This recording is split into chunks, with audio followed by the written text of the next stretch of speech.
Thanks for tuning in to the Mission Matters podcast, where we feature successful, mission-driven leaders committed to creating a positive change in the world. Our mission with this channel is to inspire other leaders by providing industry insights, new ideas, and inspiring stories from the pros. All right. Well, hello again. My name is Paul Feith, host of this show where I talk with leaders heading up mission-focused organizations, always leading from the heart and making a difference in their communities. With me today is Joan Wincentsen. She has been in the nonprofit sector for over 20 years, including work in the association management industry since 2016, I think it is. You've been with this organization called American Hearing Research Foundation, an organization that's been around for 67 years. And before that, you were with Conquer Myasthenia Gravis. And in your tenure, you have certainly honed your skills in fundraising, budget management, program development, and even marketing. So welcome, Joan. Thank you so much, Paul. It's good to be here with you. Great to have you. Thank you for taking some time out of your day. Why don't you just give our listeners just a quick overview of your background? Anything I didn't mention, maybe? Oh, gosh. Early on, my background was in math and English, so I've got this kind of both sides of my brains firing. My connection with Conquer Myasthenia Gravis was related to my having the disease and being on the board, and then eventually being on the staff. And then with American Hearing, when that opportunity came up, I was glad to become the executive director. I have a personal connection to hearing loss, just in terms of my own father had hearing loss and was in the Navy and worked in a factory as a machinist. So he had a lot of loud noise, and I saw how hearing loss could affect him, his life, and our family life. So it's been a good fit, and I've really been glad to get to know the people that our organization supports and the research that's being done now. Oh, great. It sounds like great and important work, and I'd like to dive into that. But before that, because this is really a podcast about leaders and for leaders by leaders, we talked a little bit about this before the podcast started recording. And, all leaders have their challenges, their success stories. You had one that you'd mentioned, which is, I think, crafting your message. Why don't you tell us a little bit about that? Sure. Part of being the executive director is developing materials on the website and in the newsletter. And the people that American Hearing Research Foundation interacts the most with are the people that we give grants to. So it's scientists, investigators, doctors, clinicians, and they are not the warmest people on earth. And trying to tell people with excitement and heart-tugging stories about someone that's figuring out how the signal in your brain goes from, comes in your ear and then travels all over throughout your brain and connects different spaces, or explaining RNA sequencing and how it's figuring out, certain links to hearing loss. It was hard. It was hard to create materials that said, hey, we can relate to you and your issues, and we wish you could relate to us. So, well, it's not like feed the hungry or save the whales, right? Where it's a simple message, I guess. Right. Yes, as having a bunch of images of people in white coats is not nearly as exciting, as just someone that's relating to their parents or grandparents or children. Sure. So that led you to craft a better story or tell a better story? It did. You know what? We looked inside the organization and just said, we don't have the capacity to develop this. We need help. So we were delighted to find PGM. We turned to you guys and your team to help us warm up our message and figure out what that message could be.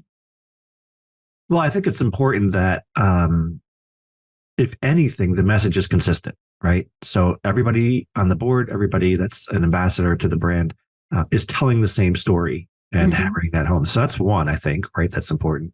But also to tell the story that warms it up a bit and makes it a little bit more emotive. So there's that connective tissue that binds so that people want to donate or people want to help or they want to volunteer. I think that's I think that's what a lot of nonprofits struggle with, and it's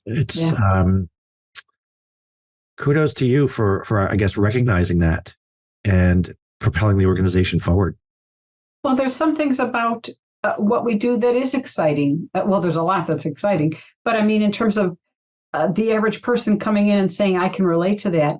When I look at the researchers that we support, it's people of every color and denomination and ethnicity. And I mean, it's all US focused, but there's a broad range of people doing this kind of research. So, some things, there's a lot of good stories out there for us. It's important research. It's important work for our country and our communities. And so why don't we just dive right into that? So tell us a little bit about American Hearing Research Foundation. I would love to. Would love to. When it comes to hearing research, trying to figure out how we hear and how we lose hearing imbalance function, a lot of it is being done at the universities across the U.S., and they get a lot of their support or some support from the government. The government does care about hearing loss, especially from the National Institute for Health or from the Department of Defense, because when it comes to the military, people in the military are dealing with very noisy occupations, and that's one of their primary issues. But for researchers, for scientists and investigators to get that funding, they have to have a pretty good idea of what they're going to do. So American Hearing says, you know what, we'll help you with that novel idea. You come to us with your innovative ideas and new directions, and we will help you with seed grants so that you can get that data put together, so that then you can go to the bigger funders and get larger funding and more, to keep going with your work. So there are very important people in the medical and research professions that are doing fantastic work with this kind of research for hearing loss. Right. And American Hearing Research Foundation are the grantors of those seed funds for these researchers and medical professions. That's right. Okay.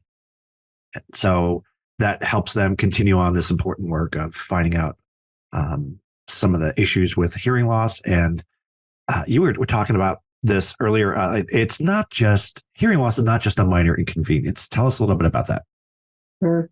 For a lot of us, that's all it is. You're in a room and you can tell that your older mother or your relative can't quite follow the conversation, or so it feels like a minor inconvenience. Mm-hmm. And you think, oh my gosh, well, that's just like if I need help with my eyesight, I can go to Walgreens and get a couple of readers, and boom, I can read again, kind of thing. But with hearing, that's usually not the case. Hearing aids are a great solution, but they're not the only solution. They're not the only solution because that's not the only problem that they solve. Hearing loss can be much more complicated. It's also a matter of how you process sound in your head and trying to understand how that happens. So there may involve, some of these studies involve, well, can training help, or can cochlear implants, it can be a much more significant problem. And when it comes to hearing, it doesn't just affect how you can hear in a given room or something. It's something that just has like ripple effects throughout your life. If I can't hear, that means I can't learn well at school. That means I'm not going to perform as well at work. That means my income is going to be lower. There are studies that say lifelong income with hearing loss is lower compared to people who have regular hearing. It also affects how your medical care, the care you receive, whether or not you can understand it as instructions, or just how well you communicate with the world at large and your doctors. There's links to things like depression and social isolation and cognitive decline. The people are very concerned about the rise of Alzheimer's and dementia. Well, a big piece of that is if you can't hear, then you're not getting as much outside stimuli, I guess. Yeah, outside stimuli, and you're not keeping up. And the more you want to pull away because you can't engage in a room full of people, the worse that gets. And even things like diabetes, there's it's not necessarily a cause and effect, but there's a link between those things. Between hearing loss and diabetes, really? Yeah. Wow. Yeah. Well, I've seen firsthand how people with hearing difficulties tend to lose their independence. And they depend more on other people because if they can't hear, they withdraw. Right. And they let somebody else just answer or take care of or do, become more dependent on that, that process. So, and some of it's just as how we process hearing, because part of it is one of the studies we're working on right now is the cocktail problem. We're funding someone who's looking at that, where how you go into a room full of people and the louder it gets, the less you can sort out the different noises and the cacophony, which that's my problem. Yeah. That's why I could never have my dream job, Joan. I always wanted to be a bartender. There you go. I would never hear a single drink order because I'd hear everything else.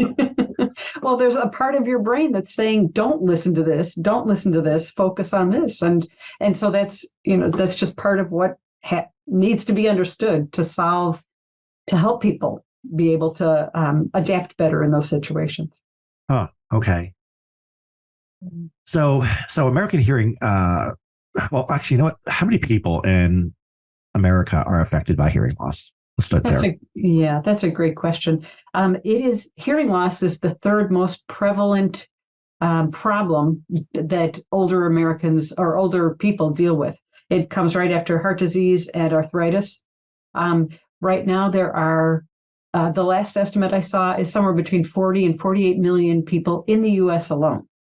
And you think, okay, well, that's a lot of people that aren't hearing conversations. A statistic that I saw said 28.8 million of those people could benefit from the use of hearing aids. So there's a lot of hearing loss, and there's a lot of people that could be treated for it. Indeed. And not only can they be treated for it, but they also could be the beneficiaries of a lot of this research that you're supporting. Absolutely. Right. Now, American Hearing Research Foundation does focus on a couple of different areas, among others, but there's two that you had mentioned that you specifically try to focus on. Why don't you talk to us a little bit about that? Sure. So American Hearing it funds research that addresses hearing and how we lose hearing and balance overall. Their donors have come to us with two specific problems and said, I really want this research to be funded. I really care about this research. And the first one is Meniere's disease. Meniere's disease is a collection of symptoms. It's not actually a specific disease. It's like, it causes hearing loss, vertigo, sometimes severe vertigo, tinnitus, and a feeling of fullness in the ears. And doctors diagnose it when they've ruled out a lot of other things. No, it can't be this, can't be that. So, we're going to assume you have Meniere's. And it can be a life-changing disease. We've seen people, who have minor levels of incapacity all the way to people. I can't tell you how many people, 3 or 4 people have told me they've been suicidal because of it. So with that severity of symptoms. Wow, so it's really debilitating then. It can be, yeah. So we fund research that looks into the diagnosis, understanding the mechanics of it and treatment of it. The other thing that we have a special passion for, because of our donors who have told them this matters, is the causes of sudden hearing loss. For a number of people, it's not widespread, but it is something that happens where all of a sudden a person loses hearing in one side. They wake up with it, or they realize they've got it when they go to answer the telephone and their hearing's gone or has dropped significantly. We had one donor come to us who said, I had this 30 years ago, and the treatment that they did then is the same when I had it again just recently. So I really want to look at the causes of this thing and want to help people understand it. So that's been something that and as we talked about it at the board, the doctors just perked up and said, yeah, we get, a handful of these people every week, and they need to be treated immediately. It's a medical emergency. So we've been working on getting that messaging out as well as supporting that research. I didn't even realize there was such a thing as sudden hearing loss. Yeah. Something you kind of think of that happens over time, Well, yeah. And a lot of people think, oh, well, that's, I was on a plane and it happened, or, a loud noise. And of course that caused my hearing loss, but it's peculiar, and it's not, doctors rule those two things out. So it may have an autoimmune cause or a viral cause. It's something we're looking into. Yeah. Yeah. Well, I really appreciate you telling us about this fine organization and the good work it's doing across the country. And then, of course, perpetuating the work and research that the medical professionals and researchers are doing. So thank you for that contribution. And is there anything you'd like to maybe add as a parting note? Oh, gosh. Hearing loss seems like just such a something that you can live with. But the longer you just live with it, it should be treated promptly to figure out if there's an issue that's medically, that there's a medical reason for it that needs to be addressed immediately. And if it's not, there are answers that that are there and that are being fine-tuned between hearing aids, over-the-counter development of hearing aids. Recently, Congress recently allowed us to make those purchases. So I'm excited about the developments that we're seeing. I'm excited about the things that that American Hearing is able to promote and foster, and innovative ideas that are exciting and could give us solutions to make life better. Indeed. So I think the takeaway note there is that if you have hearing loss of any kind, don't just wait it out or live with it, because as you mentioned before, there's a lot of debilitating factors that are associated with that, and to take care of it, because there could be a cure, or there could be a help with whatever you're suffering from. So that's good advice. I appreciate and that's why we need help with messaging. Yes, I think you put it in a nutshell. Thank you. Great. Well, thanks for joining us. I really appreciate it. Till next time, everyone. Thanks for listening to the Mission Matters podcast. We'll see you again next time, and be sure to click subscribe to get future episodes.